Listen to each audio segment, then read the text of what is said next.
নমস্কার। সব মানুষই চায় ধনী হতে, সকলেই চায় তার প্রচুর পয়সা হোক, সে ব্যবসায় বিশাল উন্নতি করুক বা যেটা কর্মক্ষেত্র চাকরি করে তাহলে সেখানেও সে চায় যে সে সবচেয়ে উঁচু জায়গায় চলে যাক। যারা রাজনীতি করে তারাও চায় সর্বোচ্চ জায়গায় পৌঁছাতে। প্রত্যেকটা মানুষই চায় যে কর্মজীবনে যাই হোক না কেন সে রোজগার তার যেন চরম সীমায় পৌঁছায়, সে যেন প্রচুর পয়সার অধিকারী হতে পারে, জীবনে যত ধরনের সুখ সে যেন ভোগ করতে পারে। এটা প্রত্যেকটা মানুষেরই কিন্তু একটা জন্মগত চাহিদা। তো যাই হোক, যদি আমরা দেখি কোনো ব্যক্তির ছকে চন্দ্র এবং রাহু যদি একসাথে থাকে তাহলে সেই ব্যক্তির কিন্তু বুধ খারাপ হয়ে যায়। তো বুধ খারাপ হয়ে গেলে আমরা কি করে জানবো? দেখুন, বুধ খারাপ হয়ে গেলে সে ব্যবসায় কোনোভাবেই সফল হতে পারবে না। ব্যবসা তার সবসময়ই কোনো না কোনোভাবে তার ডিস্টার্ব থাকবে। তাছাড়া বাড়িতে যদি তার বোন পিসি এদের মধ্যে অসুবিধা, এদের সুখের অসুবিধা বা এদের পারিবারিক জীবনে অসুবিধা এগুলি যদি থাকে তাহলে জানতে হবে যে বুধ খারাপ আছে। তারপরে বুধ যদি খারাপ হয় স্কিন ডিজিজ এটা হবে, এক্সিমা জাতীয় যে কোনো ধরনের স্কিন ডিজিজ একটা হবে। তাছাড়া আর চন্দ্র রাহু যদি মিলিত হয় এবং লগ্নের অধিপতির সাথে যদি কোনো সম্পর্ক তৈরি করে সেক্ষেত্রে নতুন যে কাজ করবে সেই কাজে সবসময়ই কোনো না কোনো তার বাধা। তো এখন এই যে অবস্থা, এই অবস্থা থেকে বেরোতে গেলে আপনাকে বলশালী হতে হবে। কারণ প্রথমেই বলেছি যে ধনী হতে সকলেই চায়। তো ধনী হতে হলে তো সে যে কর্ম করবে সেই কর্মে সফলতা পেতে হবে। তো এখানে বুধ যদি একান্ত প্রতিবন্ধক হয়ে যায় তাহলে বুধের যে সমস্ত প্রতিকার করার যে কাজগুলো আছে, বুধের প্রতিকারের যে বিষয়গুলো আছে সেইগুলো করতে হবে। যদিও সেগুলো নিয়ে শেষের দিকে আলোচনা করব। তার আগে বলি, প্রত্যেকটা কামিয়াব মানুষ বা সফল যে মানুষ যদি তাদের দিকে দেখা হয় তাহলে আমরা কি দেখতে পাবো?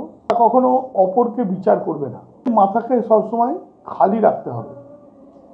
কেবল নিজে আমি কি করব, আমি কিভাবে সফল হব, আমি কোন কাজটা করব, আমি কার সাথে কথা বললে আমার কাজটা হবে, সেই কাজটা পেলে আমি কিভাবে এগিয়ে যাব, সব সময় নিজের যে উন্নতি সেই উন্নতি নিয়ে তাকে চিন্তা ভাবনা করতে হবে। পজিটিভ একটা থিঙ্কিং যেন মনের মধ্যে সবসময় থাকে। মোট কথা, কোনো ব্যক্তিকে সফল হতে গেলে দিনে কমপক্ষে 2 ঘন্টা তাকে স্থিরভাবে বসে ভাবতে হবে, চোখ বন্ধ করে ভাবতে হবে যে আমি কোন কাজটা করব, কি করব, আগের দিনে কিভাবে এগিয়ে যাব। এইটা তার করা কিন্তু ভীষণ দরকার। তারপরে দেখতে হবে যে আমি এই কাজটা করতে গেলে কি কি বাধা আসতে পারে, সেই বাধাগুলো এলে সেই বাধাগুলোকে আমি কি করে অতিক্রম করব সেইগুলো নিয়ে তাকে চিন্তাভাবনা করতে হবে। আর সব থেকে বড় কথা হলো বিশ্বাস রাখতে হবে। আপনি যদি সবসময় অবিশ্বাসী হন তাহলে কিন্তু কোনো কাজ সফল হবে না। মানুষকে দিয়েই তো কাজ করাতে হবে, একা একা তো সব কাজ হয় না। তাই মানুষকে বিশ্বাস করতে হবে। অপরের দিকে যখন দেখবেন, বিশেষ করে যাদের সাথে আপনি কাজ করছেন বা যাদেরকে দিয়ে আপনি কাজ করাবেন, তাদেরকে সবসময় কিন্তু নিজের ভাবতে হবে, তাদেরকে সবসময় সরল রাস্তা দেখাতে হবে যাতে আপনার কথায় কেউ দুঃখ না পায়। কারণ সে যদি আপনার কথায় কষ্ট পায়, সে যদি আপনার আহত হয়, তার এই যে একটা নেগেটিভ ঊর্জা যেটা তৈরি হচ্ছে সেটা কিন্তু আপনার মধ্যে চলে আসবে, যেটা আপনার আগামী দিনে ক্ষতির কারণ হবে। আরেকটা কথা হচ্ছে, ধরুন কাজ করতে গেলে, সকলের সাথে মিশতে গেলে কেউ কোনো কথা বললে সঙ্গে সঙ্গে তার রিয়্যাক্ট এটা না করা ভালো। আগে কথাটা বোঝা দরকার, তারপরে ভাবা দরকার যে আমি একে কিভাবে উত্তর দেব, সেই উত্তরটা এ সহজভাবে নেবে তো, এইরকমভাবে ভেবে কিন্তু উত্তর দেওয়াটা ভীষণ দরকার।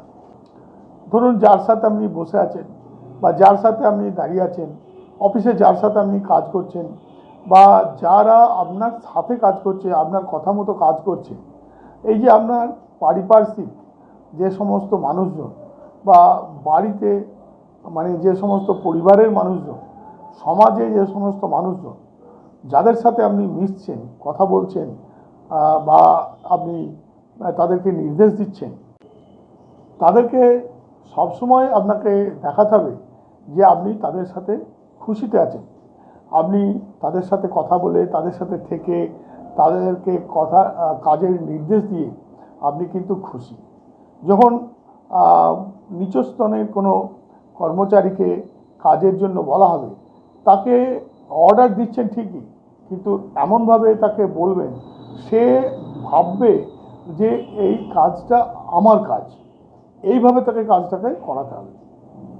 তাহলে তার মধ্যে একটা বিপরীত ঊর্জা কখনোই তৈরি হবে না, সবসময় সে পজিটিভ ঊর্জা তৈরি হবে, সে এনার্জেটিক থাকবে, সে সেই কাজটা করতে বিরক্ত হবে না বা আপনার কাজটা পণ্ড করে দেবে না। অনেক সময় হয় না, যদি কাজে সে বিরক্ত হয়, যদি কাজটা তার পছন্দ না হয়, তখন সাধারণত এমপ্লয়িটা কী করে, সে মনে হয় যে না এখানে কাজ করবো না, অন্য জায়গায় চলে যাবো। এই জিনিস যেন না হয়, মানে এমন মানে আপনি আচরণ করবেন যাতে সে আপনাকে ছেড়ে কখনো চলে যাবে না। এতে কি হবে, আপনার উপরে কোনো চাপ কখনোই তৈরি হবে না। যারা নিজেদের মধ্যে কখনো চাপ তৈরি করে না জীবনে, তারাই কিন্তু সফল হতে পারে, অনেক ওপরে উঠে যেতে পারে। যে কোনো সফল মানুষের কথা, সফল ব্যবসাদারদের কথা যদি ভাবনা চিন্তা করা যায়, তাহলে যে কথাগুলো আমি বললাম মিলিয়ে দেখবেন এইগুলো কিন্তু তাদের পক্ষে একেবারে মিলে যাবে। এই যে কথাগুলো বললাম সেইগুলো যদি মেনে চলতে হয়, তাহলে প্রথমেই আপনাকে গণেশের মতো ধৈর্য রাখতে হবে আর মা সরস্বতীর মতো বুদ্ধি রাখতে হবে। তাহলে আপনার কী করতে হবে, গণেশের আরাধনা করতে হবে, মা সরস্বতীর আরাধনা করতে হবে। তাহলে গণেশের শক্তি আপনার মধ্যে আসবে, মা সরস্বতীর বুদ্ধি আপনার মধ্যে আসবে। তো যখন গণেশ এবং মা সরস্বতী আপনার মধ্যে এসে যাবে, তখন মা লক্ষ্মী অটোমেটিক আপনার কাছে এসে যাবে। অর্থাৎ তখন ধনের দেবতা মা লক্ষ্মী আপনাকে ধনে ভরিয়ে দেবেন। এখন যেটা প্রথমেই বলেছিলাম যে বুধ যদি দুর্বল হয়, বুধ যদি খারাপ হয়, তাহলে কী করবেন। প্রথম কথা হচ্ছে গণেশজির পুজো করবেন। কিভাবে, তাকে দুর্বা ঘাস দিয়ে, তাকে মোদক লাড্ডু দিয়ে, যেগুলো তিনি ভালোবাসেন, স্তোত্র পাঠ করবেন। বুধের যে মন্ত্র আছে ওং ব্রাং ব্রিং ব্রং স বুধায় নমঃ, এই মন্ত্র জপ করবেন। আর সরস্বতীর প্রতিদিন ধ্যান করবেন।